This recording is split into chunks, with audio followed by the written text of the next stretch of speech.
J'avais même du soutien scolaire à la maison. Mes parents, ils payaient des gens 100 francs, 200 francs de l'heure à l'époque pour me donner des cours. C'est des Tu vois? sacrifices aussi Donc des c'était parents. vraiment des grands sacrifices. J'imagine que voilà, le fait de sortir avec un diplôme, il y a ce côté, Ouais, j'étais fier. oui. Franchement, j'étais fier. On en a bavé, ils me le disent, hein, même des fois on en rigole. Ah, on en a bavé avec toi. Mais aujourd'hui, c'est pas pour rien. Parce que le revers de la médaille, aujourd'hui, je suis à mon compte, j'ai plus de 100 salariés, je gagne même ma vie. Bon, je travaille beaucoup, d'accord, mais en même temps, je suis passionné par ce que je fais, donc tu vois, ça me dérange pas. I need to know everything, who and the what and the where, I need everything. Trust me, I hear what you're saying, but On est au lendemain de la fin de tes études, tu as ton diplôme en poche. Tu t'es dit, voilà, qu'est-ce que je fais aujourd'hui? Ok, C'est quoi donc, ton état d'esprit à ce moment-là? une fois que j'ai eu le résultat de ma licence de gestion, est venue la question, est-ce que je continue ou pas?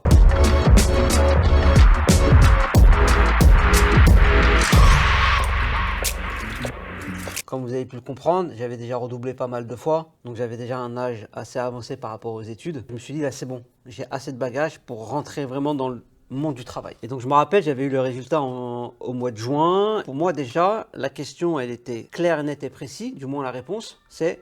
Je savais que j'allais pas partir en vacances. Pourquoi? Parce que si je partais en vacances, je mettais en péril la rentrée et peut-être même l'année qui en découle. Parce que j'aurais pas vraiment fait le nécessaire pour pouvoir démarrer sur de bonnes bases. Donc déjà, hors de question que je parte en vacances. Donc j'ai commencé à me poser la question, qu'est-ce que je fais? Par quel mode de recherche je passe? Est-ce que je passe par une intérim? Est-ce que je passe par... À l'époque, il y avait, je sais pas si tu te rappelles du site The Monster, je crois. Ouais, C'est ça, hein.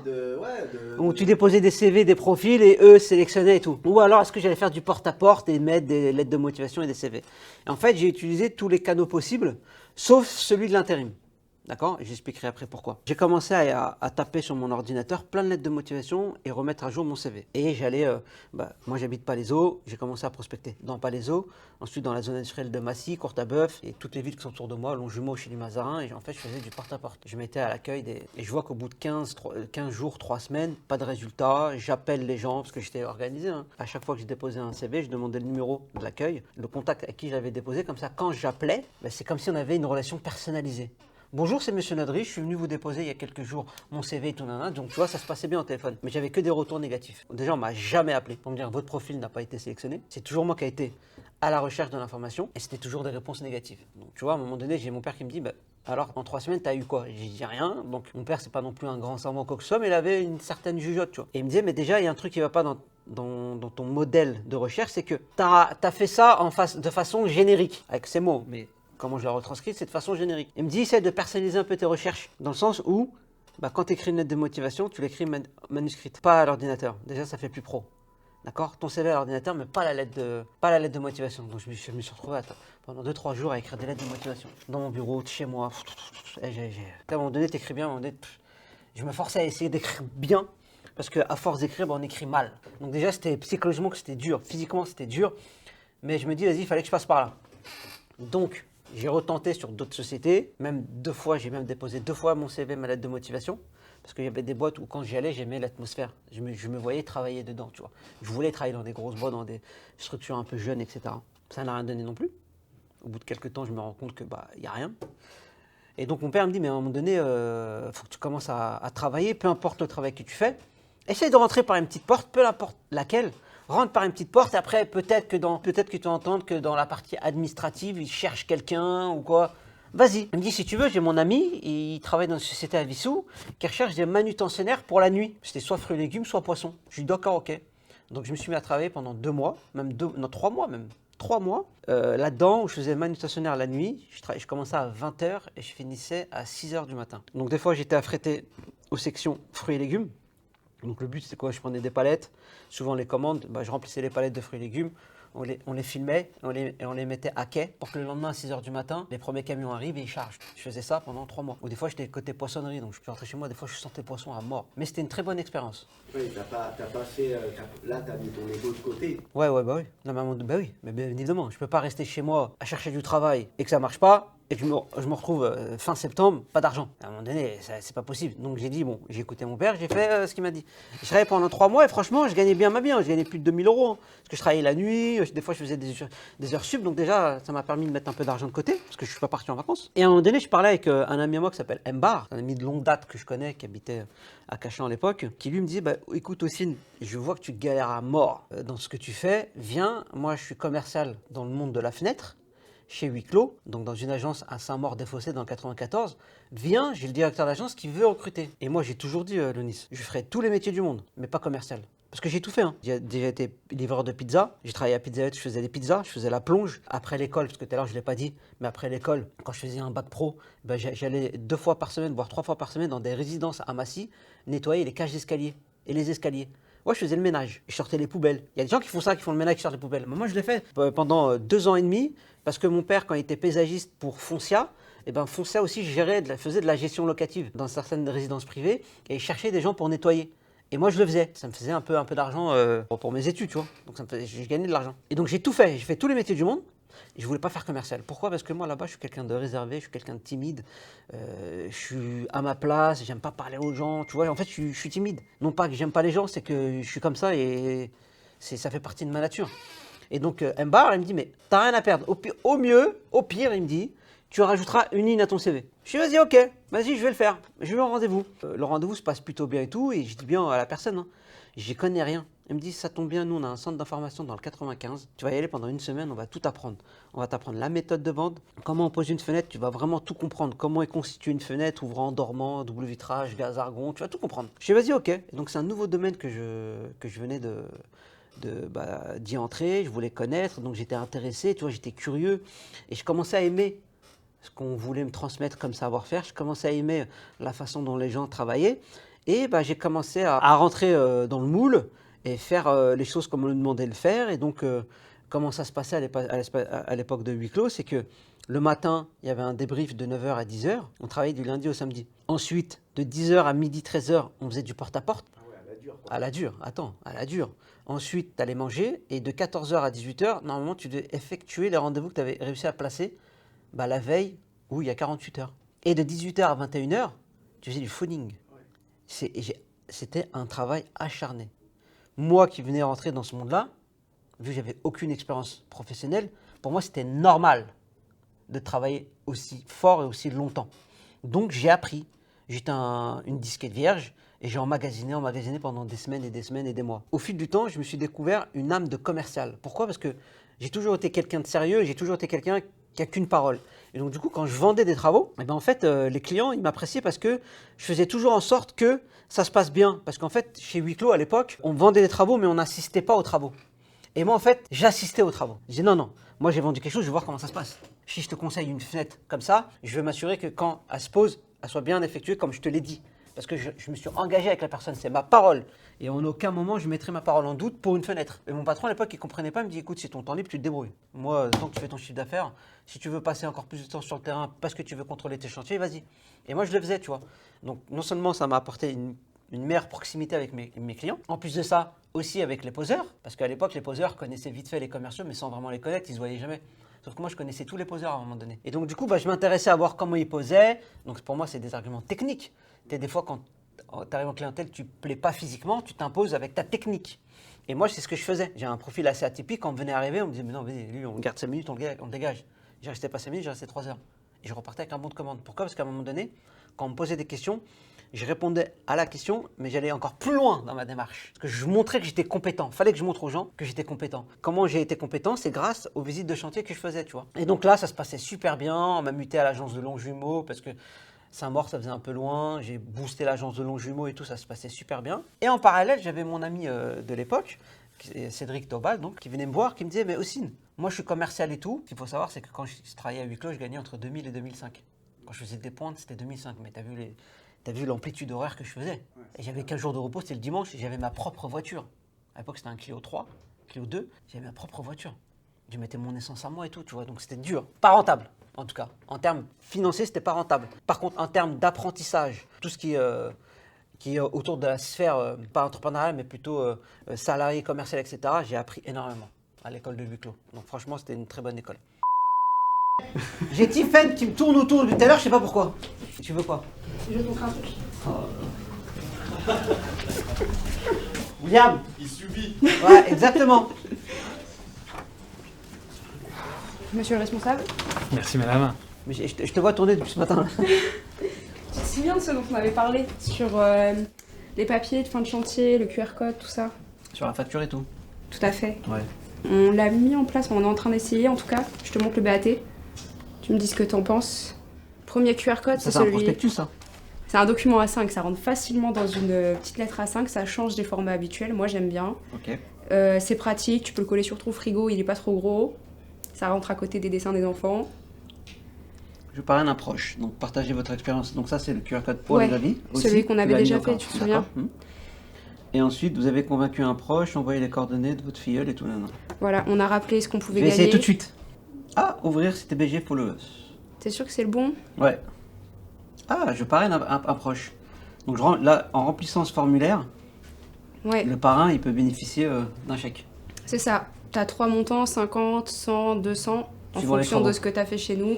Ah, c'est bien. Attends, a nom essayé du de parrain, fluidifier. prénom du parrain, numéro de devis ou de facture, numéro de téléphone du filleul, coordonnées du filleul, quel type de travaux, adresse, nom du commercial validé. C'est ça. C'est bien, hein? C'est ça, Ouais, j'aime bien. Et donc ça, c'est à joindre tout à fait. Tu joins à à la tous les fin, accusés de réception de tout travaux. le monde, à tout le monde. Ok. Comme Top. ça, on en a le plus possible. Puis surtout, c'est bien pour eux. Ils peuvent avoir un petit chèque à la fin des travaux, ça peut être pas mal. Ouais, bah oui. Surtout Non, c'est s'ils bien. sont satisfaits, ils peuvent nous laisser un avis, puis avoir un petit parrainage. Mm. Non, vraiment, il faudrait même peut-être qu'on le diffuse un peu pour que les clients Ok. déjà contents puissent l'avoir aussi. J'ai juste une question. Dis-moi. On sait que le mois d'octobre, c'est le mois rose. Oui, octobre Et là, rose. c'est rose. C'est fait exprès ou ça n'a aucun rapport? C'est pas tout à fait fait exprès, par contre, on va faire un post pour Octobre Rose, mais c'est vrai qu'il y a un petit lien, mais en fait, c'est surtout engagement RSE, tout ça, les petits cœurs, le rose, et Ok. puis je suis une fille. Non, je voulais j'aime juste le rose. savoir si c'était par rapport à l'actualité. Est-ce que le mois de novembre, C'est ça sera vrai. une autre couleur? On C'est juste ça. pourrait faire ça, c'est une bonne idée. Mois de novembre, on pourrait faire quoi? Bah, je sais pas, faut regarder. Mais Ouais, je vais pas regarder. forcément un truc. Noël, mais on si pourrait c'est ça, faire, ouais, l'idée elle est bien quoi. Ouais, ça peut être pas mal. Ok. Sachant qu'on est en train de décliner le logo pour tous les événements en ce moment. Mhm. Je t'ai fait la citrouille pour le à 31. Ouais, c'est bien. Donc, Bah, on tu va montrera faire ça après. Ouais. Mais ouais, vas-y, c'est bon, validé. Ok, bah je lance l'impression du coup. Good job. Merci. J'aime bien le petit formulaire, le petit QR code et tout, ça va vite. Ils utilisent de plus en plus leur téléphone, etc. pour tout. Hein. Tu regardes une série, des fois c'est sur ton téléphone. Tu vas sur les réseaux sociaux sur le téléphone. Le téléphone, il fait tout maintenant aujourd'hui. Donc du coup, bah, c'est bien d'avoir pensé à ce canal-là parce que ça nous fait une source supplémentaire de captation de clients. Ouais, et puis le parrainage, c'est dans la continuité du retour client, où C'est le ça. client est satisfait, Voilà, il ouais. parle à des proches. Bah, si un client nous parraine quelqu'un de son entourage, c'est que déjà il est satisfait. Donc tu vois, déjà c'est bien et en plus de ça, on gagne encore. Ouais. Tu vois, en visibilité, en travaux, parce qu'on va gagner de l'argent. Et voilà, après, c'est un phénomène qui, si ce phénomène-là, il perdure de parent en filleul, de filleul qui devient parrain, qui lui envoie un autre filleul, que ce filleul-là devient parrain, envoie un autre. Vous savez, tout le monde gagne. Oui, en plus, Lui et une nous. petite rémunération. Ah oui, mais c'est... C'est un porteur d'affaires. Ouais, quoi. c'est ça. Tout à fait. C'est pour ça que je lui ai dit good job.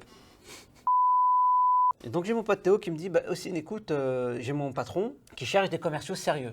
Je t'en parle parce que t'es mon pote et je sais que t'es sérieux et je vois bien que tu te traînes ton cul là, du lundi au samedi. Alors que là, tu gagnes 2000, 2005, moi je gagne 4000, 4005, j'ai une voiture de fonction, on me paye l'essence et on me fournit les rendez-vous. On te fournit les rendez-vous? Ouais, ouais. Donc c'est-à-dire que plus de phoning, plus de porte-à-porte. T'as compris? Lui, on lui fournit. C'est que de la vente. Voilà. Au début, j'étais pas chaud, tu vois. Et puis, il venait me voir une fois, 2 fois, 3 fois. Et franchement, je le remercie encore aujourd'hui parce que c'est quand même grâce à lui qu'il m'a quand même mis le pied à l'étrier dans le monde du bâtiment, dans la rénovation de couverture, de charpente et de façade, tu vois. C'est par lui que je suis rentré. Donc, je vais à ce fameux rendez-vous d'entretien d'embauche avec la personne. Donc, j'arrive, tout se passe bien, il me pose des questions, il me dit est-ce que tu as de l'expérience? Je fais moi, j'ai de l'expérience dans la fenêtre, mais pas du tout dans tout ce qui est charpente, toiture, façade. Il me dit bah, c'est pas grave, on va t'apprendre. Est-ce que tu es vraiment déterminé? J'ai dit bah, pour quelqu'un qui ne voulait pas être commercial et qui l'est maintenant depuis quelques mois, oui, je le suis. Mais j'avais capté en lui une espèce de folie. Expliquer un peu après parce que il m'a dérouté. Cet entretien d'embauche m'a complètement dérouté. Donc ça se passe bien et à un moment donné, il me pose la question fatidique. Il me dit, mais tu veux gagner combien en fait? Donc moi, je suis là dans mes calculs, je ne prends pas en compte ce que Théo m'avait dit, tu vois. Je dis, bah, en ce moment, je gagne 1500, 2000, 2500 quand je fais des pointes et encore c'est rare, mais je trim et tout. On a qui, pour exemple, tous, on a tous le même exemple, c'est nos parents. Donc moi, j'y attends. Papa, il gagnait 1005 à peu près, maman 1003, 1004. Donc, ils avaient 5 enfants. Et avec 5 enfants, avec un budget de moins de 3000 € par mois, ils nous ont quand même éduqués. On est partis en vacances tous les ans. On s'habillait, on manquait de rien, on a fait du sport. J'ai dit, écoutez, moi, si je gagne 1005, 1008, je suis content. Mais vraiment, tu vois, je lui explique mon mode de calcul, je dis, je suis content. Et là, il me regarde et me dit, bah écoutez, l'entretien est fini, je vous prends pas. Je dis, comment ça, vous me prenez pas? Je dis, je te prends pas. Il me dit, pourquoi je vais te prendre si tu veux gagner 1005? Si toi, tu gagnes 1005, moi, je gagne quoi alors? Je dis, moi, je te prends parce que tu as des beaux yeux? Non. Je dis, moi, je te prends que si tu me fais gagner de l'argent. Je dis, mais ouais, mais après, je vais apprendre. Tu vois, j'essaie d'argumenter. Mais non, mais vous inquiétez pas, je vais apprendre. Peut-être après, je vais monter et tout. Non, non. Mais tu vas monter à combien alors? Moi, je veux savoir combien tu veux gagner pour savoir combien moi je vais gagner. Combien tu vas gagner? Vas-y, combien? Dis-moi, maintenant, tout de suite. Si t'es un vrai bonhomme, combien tu vas gagner pour moi? Et là, donc là, je me dis, putain, là, j'ai le doute. J'ai dit, putain, si je sors un montant trop exorbitant, il va me dire, toi, t'es un comique. Il faut que je trouve le juste milieu. Et là, j'ai dit, putain, je vais dire Théo. Bah, 4000, 4005. Il me dit, ah, bah voilà, là, c'est mieux. Là, je pense que je vais gagner de l'argent avec toi. Je dis, mais maintenant, tu vas respecter ton engagement. Je suis d'accord pour te prendre, dès demain, si tu veux. Mais tu as intérêt de me ramener 4000, 4005 par mois de salaire tous les mois. Je te le dis. Hein. Parce que je ne vais pas te couper. Hein. Parce qu'avec moi, c'est la parole. Il ne m'a pas lâché avec ça. Et donc, tellement j'étais perturbé. Je dis, putain, mais comment je vais dire? Comment je vais faire pour gagner ces 4000, 4500 € tous les mois dans un domaine que je ne connais rien, dans une boîte où je connais qu'un mec et j'ai aucune expérience? Mais comment je vais faire? Il me dit, bon, vas-y, tente, t'as rien à perdre. Au pire des cas, tu auras perdu ton job, tu irais à la concurrence. En plus, chez tu vois Huis Clos, tu étais en CDI. Ouais, je suis en CDI, ouais. Ouais, donc il y avait toujours cette prise de risque. Ouais. De se dire, Ah ouais, carrément. Donc quand j'ai dit à mon ancien directeur d'agence, un jumeau, que je quittais son équipe et tout, il était vraiment dégoûté parce que lui, il savait qu'il perdait un bon élément. Il a voulu me dire, mais non, vas-y, viens, je te donne une voiture de fonction et tout, même si chez nous ça se fait pas, je te la donne. J'ai dit, non, vas-y, tu sais quoi, je vais tenter le coup ailleurs. J'ai mon pote, ça fait quand même 2 ans qu'il est chez eux, il gagne très bien sa vie, pas de funding, pas de porte-à-porte. Et en fait, ça a été, peut-être que j'aurais pu rester des années comme ça. Mais là, vu qu'on m'a donné une branche où j'avais un meilleur espoir de travailler dans de meilleures conditions et peut-être un peu moins pour gagner plus, j'ai dit, je tente le coup. Et c'est là que je dis que la chance, ça se présente à tout le monde, mais il faut être prêt. Bah moi, c'est présenté, j'ai été prêt. Je l'ai saisi, tout en sachant que je n'avais pas d'expérience. Et je me suis engagé. Donc je commence dans cette nouvelle société. Alors, ce qu'il faut savoir, Imo France Prévention, c'était une société complètement déstructurée. On n'était pas chez Huis Clos, pas de centre de formation. Il y avait limite un manager et un directeur d'agence, mais ils parlaient qu'aux mecs qui faisaient du chiffre, les autres, on ne les calculait pas. Donc en fait, c'est soit tu avais compris que tu n'étais qu'avec des loups, ou soit tu étais une chèvre, mais tu n'allais pas rester longtemps. Donc du coup, j'ai vite compris dans quel domaine j'étais et qui m'entourait, et que c'est soit je devenais l'alpha, soit j'étais mort, tu vois. Mais clairement, je t'ai dit clairement. Donc au début, donc je rentre par la petite porte, bonjour, je suis l'ami à Théo. Ah bah si t'es l'ami à Théo, viens, on va t'aider, on va te former tout nanan. Et j'ai sympathisé avec un des commerciaux qui était très très fort, qui s'appelait Lagdar. Et c'est à lui que je me suis accroché. Et c'est lui qui m'a tout appris, Lagdar. Donc Lagdar, si jamais tu t'es amené à voir cette vidéo, je te passe un grand salam. Et donc du coup, il m'a tout appris parce qu'il passait super bien en clientèle. Il avait un vocabulaire très enrichi, donc il parlait bien. Et donc c'est à travers lui que j'ai commencé à monter en puissance parce que il m'a donné de l'assurance, il m'a donné des leviers qui m'ont permis de bien comprendre pourquoi des fois je vendais pas. Donc maintenant je vends. Et en fait, de fil en aiguille, je commençais à devenir le vendeur moyen, normal. Je suis monsieur tout le monde chez eux, tout se passait bien. Et là où je suis monté en gamme, c'est qu'à un moment donné, quand tout le monde est parti en vacances, encore une fois, moi je ne suis pas parti en vacances. Eux ils sont restés ouverts et ils m'ont dit qui ne part pas en vacances. J'ai dit moi, parce que je savais que si tout le monde partait en vacances, j'allais pouvoir prendre tous les rendez-vous. Et c'est là qu'il fallait que je me gave. C'est là qu'il fallait que je me mange des portes. C'est là qu'il fallait que je me renforce. C'est là qu'il fallait que je gagne de l'argent. Donc pendant 2 mois, où les plannings étaient un peu alternés, donc il n'y avait pas tout le monde tout le temps en même temps, j'avais plus de rendez-vous. Et c'est là en fait que je suis monté en puissance. Arrivé au mois de septembre, j'ai fait un mois de juillet excellent. Je gagnais 4500 €. Mois d'août, pareil. Arrivé à une réunion de la rentrée, où il y a tous les commerciaux, le fameux patron, il fait sa réunion et tout, et puis il dit on a eu une belle surprise durant ces 2 derniers mois où quand certains étaient en vacances, d'autres ont travaillé et d'autres ont bien travaillé. Alors est-ce que maintenant, c'est parce qu'il y avait moins de personnes et donc du coup il y a eu la chance du débutant où il y avait plus de rendez-vous, donc forcément quand tu as plus de rendez-vous, tu transformes plus. Ou alors vraiment il y a eu ce déblocage. Et je savais qu'il parlait de moi. Il dit j'attends de voir comment ça va se passer maintenant avec tout le monde, que tout le monde soit rentré. Dès ce moment-là, il n'y en a aucun qui m'est passé devant. Ça y est, j'ai pris ma vitesse de croisière. Tous les mois, j'étais le premier. Je faisais mon chiffre avant tout le monde. Et tous les mois, j'étais là. Tu sais comment on m'appelait? On m'appelait Big Ben. Tout le temps à l'heure. Tout le temps, je respectais les choses, les règles. Mes objectifs toujours atteints. Tout était bien. J'étais vraiment l'exemple, tu vois. Et là, je suis devenu, ligne de conduite. Et là, alors que je suis le dernier arrivé, on me respectait. Là, des anciens voulaient tourner avec moi. Et moi, c'est vrai que j'avais un très bon binôme, c'est avec Lakdar. Et avec Lakdar, quand je voyais que Lakdar, des fois, il peinait ou quoi, et ben vas-y, je dis, viens, on s'aidait en fait. Viens avec moi et tout, même avec Théo, viens, je viens avec toi en rendez-vous. On fera 50-50, mais je vais deux forces commerciales à un rendez-vous, on a 2 fois plus de chance, tu vois. Et des fois, au lieu de vendre un projet à 5 000, on va vendre 15 000 parce qu'on est 2. Et donc, c'était que comme ça, que de l'entraide entre nous. Et du coup, bah, on se respectait, on était des loups, mais on se marchait pas dessus. Un nouveau dans ton bureau. Avant, Je suis le vilain petit élève. Voilà, avant, elle était dans plusieurs bureaux et tout, mais Tu voulais l'avoir. ouais, je voulais l'avoir sous la main. Ah. Tu vois, c'est un couteau suisse, c'est important. Donc, quand il fait quelque chose, il n'a pas besoin de travailler toute la journée pour faire les choses bien ou vite. Tu vois, il travaille bien et ouais, il me le faut sous la main. Donc, il est là. C'est un Le petit compliment. Ah, bien sûr, c'est un compliment. Tu penses que moi, avec le caractère que j'ai et comment je vois les choses, je laisserai quelqu'un dans mon bureau toute la journée avec moi? Mais il faut vraiment que j'ai un minimum d'amitié et d'amour vis-à-vis de cette personne pour qu'il puisse rester un peu dans mon bureau, sinon c'est même pas la peine. Faut qu'il m'aime pour dire ça. Ah ouais. Et je l'ai pas payé. C'est le moment de demander une augmentation. Hein. Ouais, t'inquiète. Ah non, là, tout d'un coup, il a dit qui sort. Hein. Si tu l'as précisé que c'était dans le bâtiment, mais c'était quoi du coup dans... Bah, t'étais tous ces travaux de couverture, d'isolation, traitement de charpente, façade. Ouais, donc c'est vraiment tes premiers pas dans ton domaine du coup actuel, quoi. Ouais. C'était là. Carrément, C'est ce qui t'a donné la passion de... Ouais, c'est là-bas que j'ai tout appris.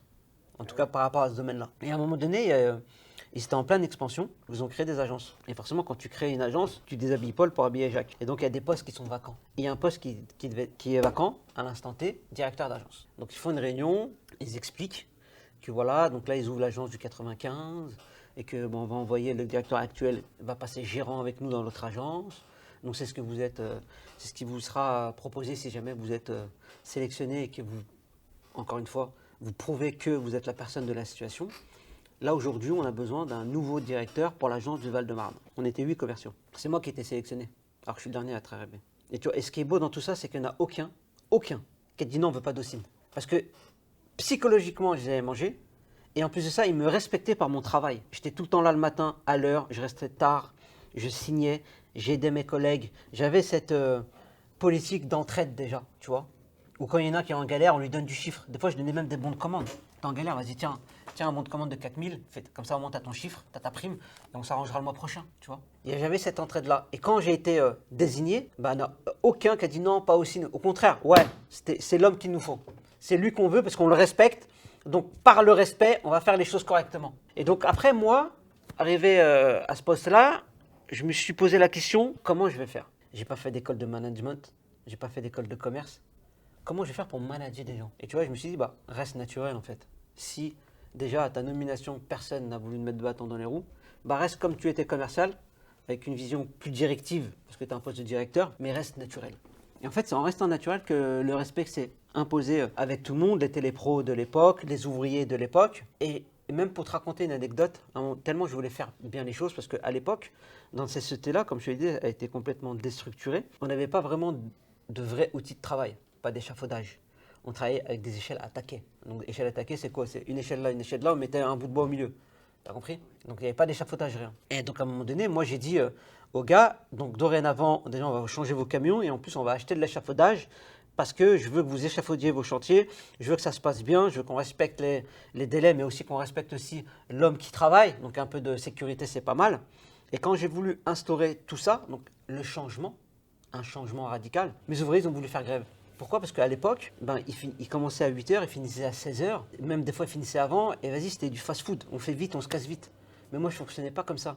Moi, je voulais vraiment qu'on, quitte à faire une journée de plus pour un chantier, je voulais vraiment qu'on ait une vraie image de société qui travaille bien dans le bâtiment, etc. Alors que ce n'était pas ma boîte, hein. J'étais que directeur.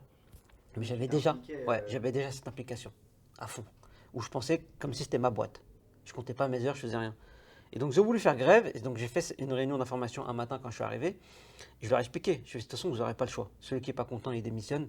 Moi, c'est pour votre bien. Et quand je leur ai expliqué ma façon de voir les choses, là où je veux les emmener, et comment je vais emmener la boîte avec moi, ils m'ont tous dit, ok, on s'excuse, on n'avait pas compris, nous, on voyait plus que tu mettais des bâtons dans les roues, genre un chantier qui doit durer 3 jours, et ben il va encore durer 3 jours, mais en plus dedans, tu nous mets le montage de l'échafaudage, c'est pas possible, t'as compris? Je fais non. Dis-moi, tout est calculé en avance. Là, on ne vend pas l'échafaudage, là, on va le vendre. Donc un chantier vendu qu'un échafaudage, c'est pas un chantier qui va durer 3 jours, mais 4 jours. Mais un ouvrier, il faut lui expliquer tout ça, tu vois. Et c'est de là, en fait, j'ai commencé à m'opposer dans tous les services, que ce soit le service technique, les services téléprospection, pareil, je l'ai innové, j'ai apporté pas mal de choses, etc. Et en fait, on a fait plus 20, 30% de chiffre d'affaires pendant un an et demi. Et donc même moi, je gagnais plus, etc. Et ça se passait super bien, ça commençait à être structuré, les gérants étaient contents parce qu'ils gagnaient bien leur vie, je réglais tous les problèmes. Quand les clients n'étaient pas contents, c'est moi qui me déplaçais, je m'assurais que tous les chantiers soient faits correctement, que quand j'engageais quelqu'un, je l'engageais pour la personne qu'il était et non pas par l'expérience qu'il avait, parce que j'avais ce côté humain sur lequel je voulais vraiment jouer avec les gens, tu vois. Et moi-même, je me dis, mais putain, mais je suis trop bien en fait ici. Je suis tombé dans une boîte, c'était marche ou crève, mais on a tout appris. T'as mis combien de temps entre ton arrivée dans la boîte jusqu'à ton poste? Un an. Un an, ah ouais, donc c'était ultra rapide. Un an, ouais. Ah ouais, c'est... Un an. Un an, ensuite je suis resté un an aussi directeur. Et tu vois, quand ils m'ont donné le poste de directeur, ils m'ont dit, mais aussi, si tu nous fais la même chose que quand tu étais commercial en tant que directeur, on te met gérant avec nous direct. Ah ouais, c'était ça, eux. Bah oui, parce que eux, plus ils montaient des structures, plus ils gagnaient de l'argent. Mais quand tu montes une structure, tu poses quelqu'un de fiable. Si tu as 10 structures, tu as 10 mètres fiables, tu es content. Ça sert à rien de monter des structures pour après que ça s'écroule, tu vois. Donc ils me disaient, si tu es fiable, la structure dans laquelle tu es directeur, tu seras gérant. Ouais, donc tu deviens, entre guillemets, Associé. actionnaire, associé. Voilà, associé. C'est ça. Donc, bah, Il me dit, voilà, on va te donner tant, on va te donner ça, on va te donner ça, une voiture de fonction, nanani, nanana, tu vois. Donc moi, pendant un an, charbon. Plus 30% de chiffre d'affaires, des bénéfices, ça tout va pour eux. Je gagnais très très bien ma vie. Donc viens à l'Assemblée Générale où on fait le point. Pendant ce point-là, ça durait 2 heures, même 3 heures. Tout va bien, tout est en hausse, tout est bien géré. Nos marges sont plus importantes parce que ce qu'ils n'avaient pas fait à l'époque, et moi, ce que j'ai fait dès que j'ai pris la fonction de directeur, c'est que j'ai convoqué tous nos fournisseurs. Et j'ai dit que le volume qu'on fait, on négocie les prix. Eux, ils n'avaient pas négocié. Donc déjà, on avait gratté une marge supplémentaire parce que j'avais bien négocié. Non, mais j'avais fait les choses comme si c'était ma boîte, tu vois. Et pourtant, je ne suis pas rentré dans une école de management ou de commerce, mais c'est juste que pour moi, c'était logique. On vend des travaux, il faut que nos matériaux soient bien négociés, notre main-d'œuvre bien qualifiée, que ce soit bien structuré, qu'on ait une certaine sécurité, tu vois, sur les chantiers. Donc tout ça, je l'ai bien fait. Donc on arrive à l'Assemblée Générale, tout se passe bien et tout, séminaire et tout, on fait un point. Tous les directeurs ensemble et tout, meilleure agence, Monsieur Noadry, donc je carburais à toute patate. Ensuite, on fait des points individuels et on échange nos points de vue, comment on voit les choses pour l'avenir et tout, Et à un moment donné, je leur dis, bon, c'est bien, vous m'avez félicité, vous êtes contents, vous avez pris des gros chèques. Moi, je suis content parce que j'ai énormément appris en un an à ce poste-là. Tout va bien, mais est-ce que maintenant, on peut parler de la suite, quoi? Et là, ils me disent, mais de quelle suite tu parles? Je dis, bah, vous m'avez dit que si je faisais une très très belle année, je pouvais passer gérant avec vous. Ouais, mais on pense que c'est trop tôt et tout, Je fais non. Tu m'aurais dit, au bout de 2 ans, 3 ans, je peux passer gérant si je fais 2 ou 3 belles années. Là, tu m'as dit, si je te fais une belle année, et on a fait une très belle année, tu me passais gérant. Donc, passez-moi gérant et vous allez gagner encore plus d'argent. Parce que moi, dedans, pourquoi mes équipes me respectent? Parce que moi aussi, à mon échelle, j'ai fait des promesses. Dès que je passe gérant, c'est toi que je te mets derrière, directeur. Parce que dans notre meute de loups, on avait des bons profils. Et j'en avais sélectionné un. Tu seras mon prochain directeur. Donc, passez-moi gérant. Comme ça, le nouveau directeur aussi prend sa place. Et comme ça, même nos équipes restent chez nous. Parce qu'il y a des postes à pourvoir. Ils vont rester, ils ne vont pas aller à la concurrence. Ils ne vont pas monter leur boîte. Donc, si tu veux faire, comme tu dis, le mode expansion à fond, fais-le avec des mecs comme moi. Parce que je suis un mec sérieux. Ne pense pas qu'à l'argent, tu vois. Il n'y a pas que l'argent dans la vie. Et donc, ils étaient 3 à l'époque. Ils me disent non. Il y en avait un, il était d'accord. Et 2 autres, non. Et je lui ai dit, écoutez, moi c'est simple, moi c'est pas l'argent qui véhicule ma vie. Ok, j'aime l'argent et tout, mais j'ai des principes. Moi c'est soit vous avez des principes pour moi, et à ce moment-là on sera bien sur la même longueur d'onde. Si vous n'en avez pas, ça va pas le faire. Et en fait, ils avaient eu le même problème quelques mois auparavant avec Cédric, donc avec Théo, Damien et Rabat. Et c'est eux qui ont ouvert la première agence CTBG. D'accord. C'est eux qui l'ont ouvert. Et donc, ils ont mené leur petite vie et tout. Donc, tu vois déjà, une ingérence effectuée par mes anciens patrons, ils ont créé leur propre concurrence. Ils ont voulu refaire la même erreur avec moi. Et moi, je leur disais, mais attention, vous avez fait la même erreur il y a quelques mois. 3 bons éléments qui sont partis d'un coup chez vous. Heureusement que vous êtes tombé sur un mec comme moi qui vous a enlevé une épine d'épée sur une agence. Il y a une agence, elle est à moitié handicapée, mais elle commence à survivre. Et l'autre, j'en parle même pas. J'ai fait pas la même erreur. J'ai dit, vous avez des profils sérieux et je vous ai monté une équipe de guerre. J'ai dit, le process qu'on a mis en place dans cette agence, il n'existe même pas dans les autres agences. Donc, dupliquer, vous allez voir, vous allez gagner de l'argent. Non, pour nous, t'es pas prêt, c'est pas bon, mais t'inquiète pas l'année prochaine et tout. Je fais, non, mais écoute, moi, c'est mort. Moi, encore une fois, tu m'achètes pas. Moi, tu m'as dit que tu me donnais ça, je faisais tel objectif. Si tu tiens tes engagements, je vais te faire encore mieux. Et je veux même pas gagner plus que toi. Je veux juste que tu respectes tes engagements, on tombe d'accord sur un deal et vas-y. La dynamique, je la donne encore plus à l'échelle de patron, cette fois-ci. Et donc je lui dis, mais le taf que j'ai fait sur cette agence-là, maintenant que je suis patron avec vous, je vais le faire sur les autres. Et je dis, ça va dupliquer une dynamique que vous aurez même jamais connue, tu vois. Et donc on met plusieurs jours à en discuter, ça va pas, une mauvaise ambiance et tout, nanana. Les 3 qui ont monté CTBG à l'époque entendent parler de ça, et donc ils savent, ils connaissent mon profil. Il dit, si aussi ne s'entend pas avec eux, il va ouvrir sa boîte tout seul. Donc on va pas créer un autre concurrent, il faut que nous on prend avec nous. Donc ils viennent me voir, vas-y ça t'intéresse de monter une deuxième agence, mais c'est toi qui es associé là-bas avec nous et tout, non? Je leur dis non au début, ça m'intéresse pas, moi je veux être tout seul. J'ai moi des promesses, ça me va plus, tout seul, je sais ce que je vaux, je sais comment recruter, comment je vais travailler, je sais ce que je veux comme modèle économique, etc. Je veux travailler tout seul. Ensuite, rassembler avec les anciens patrons, on rediscuter tout, non, et là je vois que ça bouge pas, donc je leur dépose ma démission. J'avais un préavis de 2 mois. Donc le directeur que j'avais voulu nommer, si moi je passais gérant, je l'ai convoqué, j'ai dit, bah écoute, bonne nouvelle pour toi, tu vas passer directeur. Ah, je suis content et tout, nanana. Donc c'est-à-dire que t'es mon gérant? Je lui dis, bah non. Je viens de déposer ma démission, j'ai un préavis de 2 mois, je vais le faire. Je vais te former pendant 2 mois, tu vas traîner avec moi pendant 2 mois. Je vais tout apprendre. D'accord? Je vais tout apprendre. Et quand t'aurais tout appris, je pourrais partir la tête haute parce que moi j'aurais respecté mes engagements. Et en partant, j'ai pas pris de salarié, rien avec moi. J'ai ouvert ma boîte en bonne et due forme. Par contre, il y avait un problème que je n'avais pas anticipé. Un problème, entre guillemets. Ce qu'il faut savoir, c'est qu'à l'époque, quand j'étais directeur, je gagnais 8 000, 9 000, 10 000 euros par mois. Ouais. D'accord? Donc j'avais des très, très, très bons salaires. Mais bah, attention, c'était mérité parce que je travaillais beaucoup. Donc je pose ma dème et tout, nanan, et à un moment donné, j'en parle à mes parents. Et là, ça coince. Ça, tu l'avais pas anticipé. Bah, pas du tout. Mais j'avais pas du tout anticipé leur réaction. Ils m'en ont voulu pendant des semaines, mes parents. Parce qu'ils me disaient, Ossine, nous, on n'a jamais gagné autant d'argent. Toi, à ton âge, t'en gagnes. Il faut savoir qu'à l'époque, j'avais 27 ans, 28 ans. Tu gagnes autant d'argent comme ça et tu fais n'importe quoi. Comment tu peux tirer une balle dans le pied comme ça? Comment tu peux démissionner avec un tel poste, avec de tels pouvoirs dans une société? Il me dit, tu as changé en l'espace de 2-3 ans, on ne te reconnaît même plus, tu n'es plus le même homme, tu as de la prestance, tu percutes vite, les gens te respectent. Alors qu'avant, personne ne croyait en toi, maintenant aujourd'hui, c'est toi qui fais la pluie, le beau temps dans une société et tu démissionnes. J'ai dit, ouais, parce qu'il n'a pas respecté sa parole. J'ai dit, vous m'avez éduqué par rapport à la parole des gens. Vous m'avez toujours dit, kelma. Chez nous, c'est-à-dire, une parole, c'est une parole. Tu l'assumes peu importe le coup. J'ai dit, aujourd'hui, c'est ce que j'applique. Ils ne m'ont pas respecté. Ils n'ont pas voulu s'engager avec moi parce qu'ils ne veulent pas respecter leur parole. Alors qu'ils se sont engagés verbalement avec moi. Moi, je les ai crus. J'ai fait ce je devais faire. Donc, si je l'ai fait pour les autres, je peux très bien le faire pour moi. C'est tout. J'ai l'impression que toi, t'as pas fait la même erreur avec Cédric. Ah bah non, Tu vois? je suis pas ennemi de mes intérêts. Bah ouais, mais justement, tu vois, c'est quand tu me racontais un petit peu, ça m'a fait penser un peu à ce que Cédric m'a dit et la chance que toi tu lui as offerte et qu'il a saisi. Peut-être que toi, par rapport à ton parcours, tu t'es dit, bah ok, c'est un bon élément, ça se trouve, il va se barrer. Parce que moi, un concurrent. j'ai une politique, elle est simple, pas un sprint, c'est une course de fond. Donc tu comprends bien que si moi, en créant CTBG, à l'époque avec les autres, j'étais parti pour faire du fast-food, donc pas rester longtemps dans le domaine du marché, des travaux, j'aurais pas fonctionné de cette manière-là. Mais vu que moi, mon principal objectif de fin de vie, c'est de partir à la retraite de CTBG. Que CTBG existe toujours.